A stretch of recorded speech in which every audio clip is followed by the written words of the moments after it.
உதயநிதி அவர்கள் சனாதன தர்மத்தை பற்றி பேசினதுக்கு அவருக்கு கண்டிப்பாக பனிஷ்மெண்ட் கொடுத்தே ஆகணும்னு வந்து விஜய் அவர்கள் வந்து ஓட்டு போட்டிருக்காரு.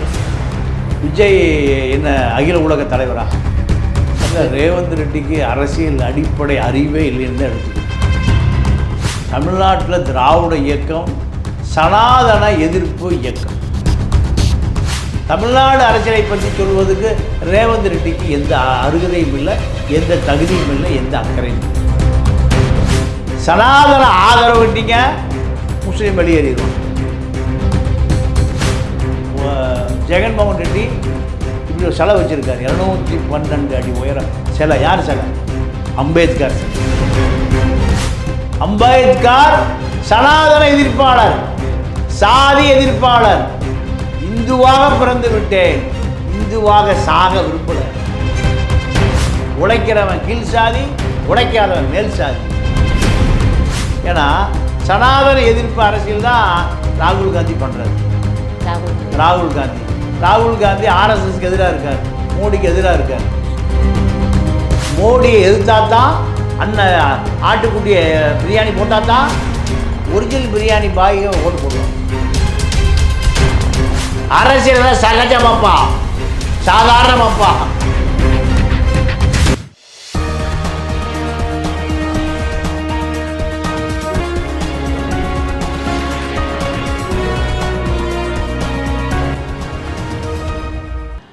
வணக்கம் நேர்களே, இது தேர்தல் அரசியல் களம். நான் உங்கள் அமிர்தா. இப்போ நம்ம ஓட்டு போட்டாச்சு. ஆனால் சென்னையில் ஓட்டிங் பர்சன்டேஜ் எவ்வளோ கம்மியாக இருக்குது, தருமபுரியில் எவ்வளோ ஜாஸ்தியாக இருக்குது. அது மட்டும் இல்லாமல் கோவையில் வந்து நிறைய இடத்துல இன்ஃபேக்ட் வந்து 1,00,000 வாக்காளர்கள் காணாமல் போயிருக்காங்க, அந்த லிஸ்ட்லேயே இல்லை அப்படின்ற மாதிரி நிறைய விஷயங்கள் பேசப்படுது. இன்னும் நிறைய விஷயங்கள் நம்ம டிஸ்கஸ் பண்ணலாம். தமிழா பாண்டியன் சார் கிட்ட வணக்கம். வணக்கம் சார். ஓகே, இப்போது ரேவந்த் ரெட்டி அவர்கள் பேசியிருக்காங்க சார். அவர் வந்து ஒரு முதல்வராக இருக்கும்போது காங்கிரஸ் கூட்டணியில் திமுக இருக்குன்ற போது அவரே என்ன ஒரு ஸ்டேட்மெண்ட் சொல்லியிருக்கார். இப்போ அதுதான் வந்து பயங்கர ஒரு சர்ச்சைக்குரிய ஒரு பேச்சாகவே இருக்குது சார். உதயநிதி அவர்கள் சனாதன தர்மத்தை பற்றி பேசினதுக்கு அவருக்கு கண்டிப்பாக பனிஷ்மெண்ட் கொடுத்தே ஆகணும்னு வந்து அவரே சொல்லியிருக்காரு சார். காங்கிரஸ் கூட்டணியில் திமுக இருக்கும்போது இப்படி ஒரு ஸ்ட்ராங்கான ஒரு ஸ்டேட்மெண்ட் கொடுத்துருக்காரு. இது எப்படி சார், இது எப்படி பார்க்கறது? ரேவந்த் ரெட்டிக்கு அரசியல் அடிப்படை அறிவே இல்லைன்னு தான் எடுத்துக்கணும். என்ன காரணம்னா, தமிழ்நாட்டில் திராவிட இயக்கம் சனாதன எதிர்ப்பு இயக்கம், சாதி எதிர்ப்பு இயக்கம், சமூக நீதி இயக்கம். இது ஆந்திரா அரசியல் அல்ல, தமிழ்நாடு அரசியல். தமிழ்நாடு அரசியலை பற்றி சொல்வதுக்கு ரேவந்த் ரெட்டிக்கு எந்த அருகதையும் இல்லை, எந்த தகுதியும் இல்லை, எந்த அக்கறையும் இல்லை. தமிழ்நாட்டில் சனாதன எதிர்ப்பு அரசியல் தான் திமுக கூட்டணிக்கு பாண்டிச்சேரி உட்பட 40 சீட் கிடைக்கும். சனாதன ஆதரவு விட்டீங்க, முஸ்லீம் வெளியேறிடுவாங்க, கிறிஸ்தவர்கள் போயிடுவாங்க, தலித்துகள் போயிடுவாங்க. அப்போ திமுக டெபாசிட்டாக வாங்காது. இது ரேவந்த் ரெட்டிக்கு தெரியுமா? ரேவந்த் ரெட்டிக்கு தெரியும். தெரிஞ்சாலும் அவர் அங்கே அவரை காப்பாற்றிக்கிறதுக்காக இதை சொல்கிறார். அப்போது சனாதனத்தை ஆதரிக்கிற ரேவந்த் ரெட்டி ஆந்திராவில் பார்க்கட்டும். ஜெகன்மோகன் ரெட்டி இப்படி ஒரு சிலை வச்சுருக்கார், 212 அடி உயரம் சிலை. யார் சிலை? அம்பேத்கர் சிலை. அம்பேத்கர் சனாதன எதிர்ப்பாளர், சாதி எதிர்ப்பாளர். இந்துவாக பிறந்து விட்டேன், இந்துவாக சாக விரும்பல. புத்த மதத்துக்கு போகிறடா, அங்கே தான் என்னை ஏற்றிக்கிறான், என்னை கட்டி பிடிச்சிக்கிறான். இவன் என்னைய தொட மாட்டேங்கிறான். தொட்டால் தீட்டு, அன்டச்சபிள். நீ கீழ் சாதி, உழைக்கிறவன் கீழ் சாதி, உழைக்காதவன் மேல் சாதி. இதைத்தான் அம்பேத்கர் தன்னுடைய கடைசி மூச்சு வரை சொன்னார். அதுதான் சனாதன எதிர்ப்பு. அதுக்காக தான் ஆந்திராவில் எத்தனை அடி சிலை? 212 அடி சிலை. இதை ரேவந்த் ரெட்டி தெரிந்து கொள்வது நல்லது.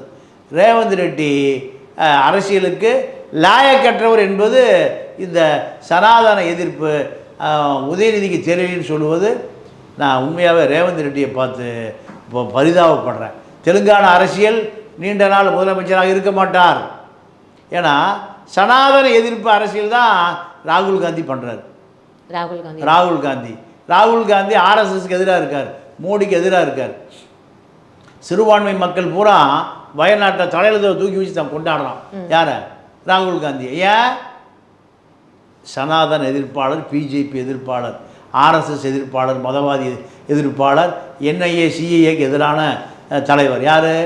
ராகுல் காந்தி.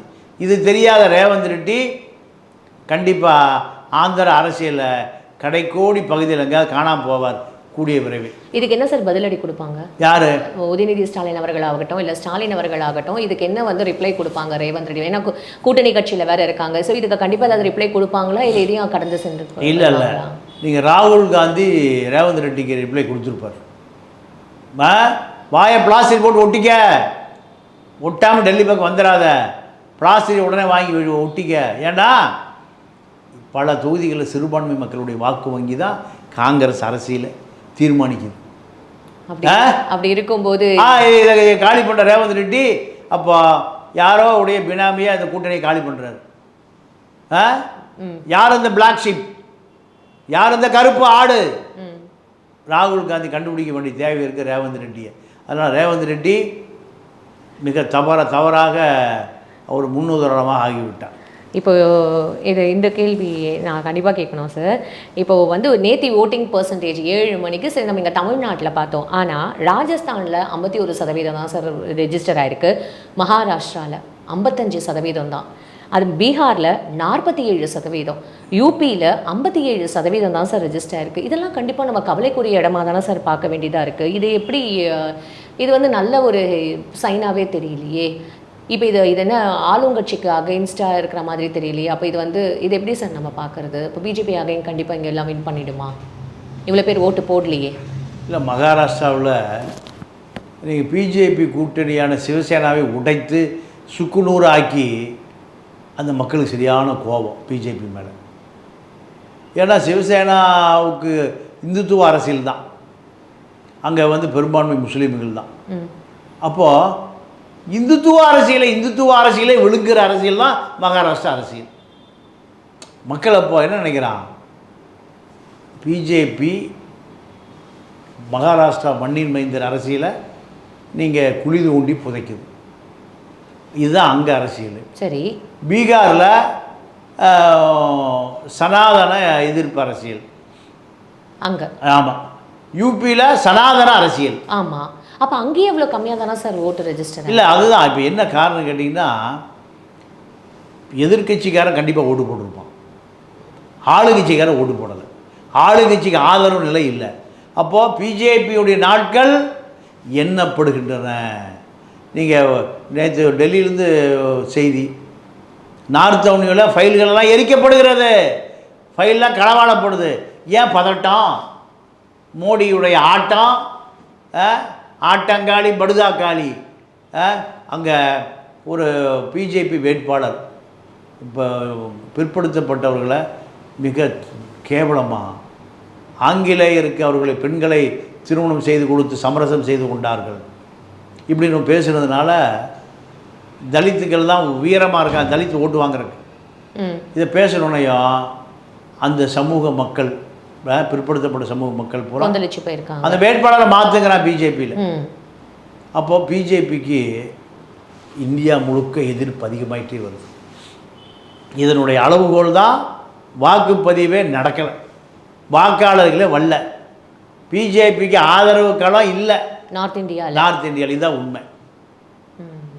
ஓகே சார், இப்போ இந்த கேள்வி கடைசியாக, ஏடிஎம்கே அவர்கள் இப்போ அட்வர்டைஸ்மெண்ட் ஒன்று போட்டிருக்காங்க, அது நீங்கள் பார்த்தீங்களா? உங்கள் கவனத்துக்கு வந்ததான்றது எனக்கு தெரியல சார். மோடி அவர்கள் பிரச்சாரம் பண்ணுற மாதிரியும், கையில் ஒரு ஆட்டுக்குட்டி எடுத்துகிட்டு வரா மாதிரியும், மக்கள் எல்லாம் விமர்சனம் பண்ணுற மாதிரியும், அதுக்கு கடைசியாக அந்த வேட்பாளர், அதான் மோடியாக வேட்பாளராக நிற்க வைக்கிற அவர் உன்னை நான் பிரியாணி பண்ணிவிடுவேன் ஜூன் 4க்கு அப்புறம், அந்த மாதிரியான ஒரு ஏடிஎம்கே இவ்வளோ தைரியமாக எப்படி சார் இந்த மாதிரி அட்வர்டைஸ்மெண்ட் மோடி கவர்மெண்ட்டுக்கு அகேன்ஸ்டாக இந்த மாதிரி பண்ண முடியுது? அம்மா, அதிமுகவை பொறுத்த வரைக்கும் அண்ணாமலை மேலே கோபம், ஆட்டுக்குட்டி அண்ணாமலை மோடி கையில் ஆட்டுக்குட்டியாக இருக்கார். அப்போ மோடியை எதிர்க்கக்கூடிய அதிமுக அண்ணாமலை ஆட்டுக்குட்டி பிரியாணி பண்ணுறன்னா அப்போ தான் முஸ்லீம்கள் வாக்கு போடுவோம். நீங்கள் எனக்கு ஒரு செய்தி இது பதிவு பண்ணியே ஆகணும். திருமாவளவுடைய தொகுதி, எங்கள் சிதம்பரம் தொகுதி, லெப்பைக்குடி காடு, 6000 முஸ்லீம்கள் இருக்காங்க. எவ்வளவு? 6000 பேர். ஆமாம், 5000 ஓட்டு போல இருக்கு. 2500 ஓட்டு அதிமுக விழுந்திருக்கு, 2500 ஓட்டு திருமாவளவனுக்கு விழுந்திருக்கு. ரெண்டுத்துக்கும் எப்படா முஸ்லீம் மக்கள் அதுக்குள்ளே அதிமுகவை நம்ப ஆரம்பித்தாங்க அப்படி எனக்கு ஒரு பெரிய அதிர்ச்சி. எனக்கு அங்கே லெப்பக்குடி காட்டிலேருந்து ஒரு நண்பர் ஃபோன் பண்ணி சொன்னார், சரி எங்கள் அதிமுக 2500 ஓட்டு விழுந்துருக்குங்க. அப்போது இந்த மோடி, ஆட்டுக்குட்டி, பிரியாணி இதெல்லாம் போட்டு இந்த சிறுபான்மை மக்களுடைய நம்பிக்கை பெறுவதற்கு அதிமுக கடுமையாக போராடுது. அதிமுக சரி. அப்போ மோடியை எதிர்த்தா தான் ஆட்டுக்குட்டியை பிரியாணி போட்டால் தான் ஒரிஜினல் பிரியாணி பாய் ஓட்டு போடுவாங்க. அப்போ பிரியாணினால பாய் தான், பாயினால பிரியாணி தான் ருசியாக இருக்கும், டேஸ்ட்டாக இருக்கும். அப்போ பாய் வீட்டு பிரியாணிக்கு போனால் தான் அன்றைக்கி திருப்தியை சாப்பிட முடியுங்கிற நிலைமைக்கு அதிமுக வந்துருச்சு. அதிமுக பிஜேபியை, ஆட்டுக்குட்டியை, அண்ணாமலையை பிரியாணி படத்தை போட்டால் தான் யார் ஒரிஜினல் பிரியாணி பாய்க்கு போகிற பிரியாணி சாப்பிட்டு வந்து ஓட்டு போடுவாங்க. இதுதான் நடந்திருக்கு. இது அரசியல், இதெல்லாம் சகஜம். கவுண்ட் பண்ணி சொல்கிறத போல் அரசியல் தான் சகஜமாப்பா, சாதாரணமாப்பா, அதுதான் நடந்திருக்கு. அதனால் அவர்கள் எப்படியா ஜெயிக்கணும்ல. அப்போ ஜூன் 4க்கு அப்புறம் அண்ணாமலை அவர்கள் சொல்லியிருக்காரு, இந்த திராவிட கட்சியை நான் வந்து அதிமுகவை வந்து பண்ணிடுறேன்னு மட்டும் சொல்லாம அந்த அதிமுக கட்சியை எடுத்து நான் ஓபிஎஸ் அவர்களுக்கும் டிடிவி தினகரன் அவர்களுக்கும் நான் கொடுத்துருவேன் அப்படின்ற மாதிரி இவர் சொல்லியிருக்காரு. மேபி அதுக்காக தான் வந்து இவங்க இந்த மாதிரிலாம். வேற என்ன, அதுதான் நீ அதிமுகவை பிரியாணி போட்டோன்னா நாங்கள் ஆட்டுக்குட்டியவே பிரியாணி போடுறோம். இதுதான் அரசியல், எல்லாம் பிரியாணி அரசியல் தான். இது வந்து உண்மையாகவே நம்ம ஜூன் 4 பொறுத்து இருந்து தான் பார்க்கணும். பிரியாணி சிக்கன் பிரியாணியா, மட்டன் பிரியாணியா, இல்லை முட்டை பிரியாணியான்னு பார்ப்போம். சார் இப்படி சரி என்ன இருந்தாலுமே வந்து மக்கள் ஓட்டு வந்து ரொம்ப கம்மியாக இருக்குது சார். அது எந்த காரணத்துக்காண்டும் வந்து நம்மளால் இதை சமரசம் பண்ணிக்கவே முடியல சார். படித்தவங்களே ஓட்டு போடல, ஆனால் படித்தவங்களே இந்த மாதிரி இருக்கும்போது நம்ம யாருக்கு தான் சார் போய் பாமர மக்களுக்கு எப்படி சார் கொண்டு போய் நல்ல அரசியல், பாமர மக்கள் அரசியல் போய் சேரலாமா? தடுத்தது பிஜேபி தான். எப்படி சார் சேர்க்க முடியும்? இல்லை, அது மக்களை அரசியல் மையப்படுத்தாமல் எந்த ஒரு நாடு முன்னேறதாக வரலாறே இல்லை சார். அப்போ நம்ம திருப்பியும் வந்து அரசியல்வாதிகள் மேலே குறை சொல்றதுல எந்த ஒரு இல்லை. போலி அரசியல்வாதிகள், போலி தலைவர்கள், மக்களுக்கான தலைவர் காந்தி, காமராஜ், கக்கன், ஜீவா, அது போன்ற அரசியல்வாதிகளை உருவாக்கணும், கண்டுபிடிக்கணும். அதற்கான தேவை இருக்குது. விஜய் அவர்கள் வந்து ஓட்டு போட்டிருக்காரே சார்.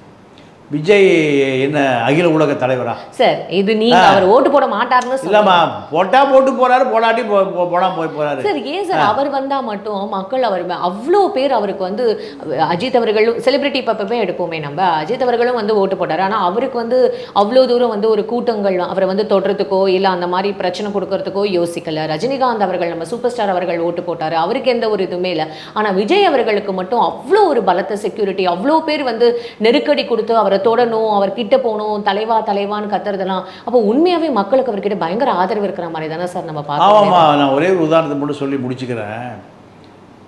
விஜய்க்கு முன்னாடி கல்யாணம் பண்ணணும்னு ஒரு ரசிகன் விரும்புகிறான். விஜய் படத்துக்கு முன்னாடி தாலி கட்டுறான் எங்கள் சினிமா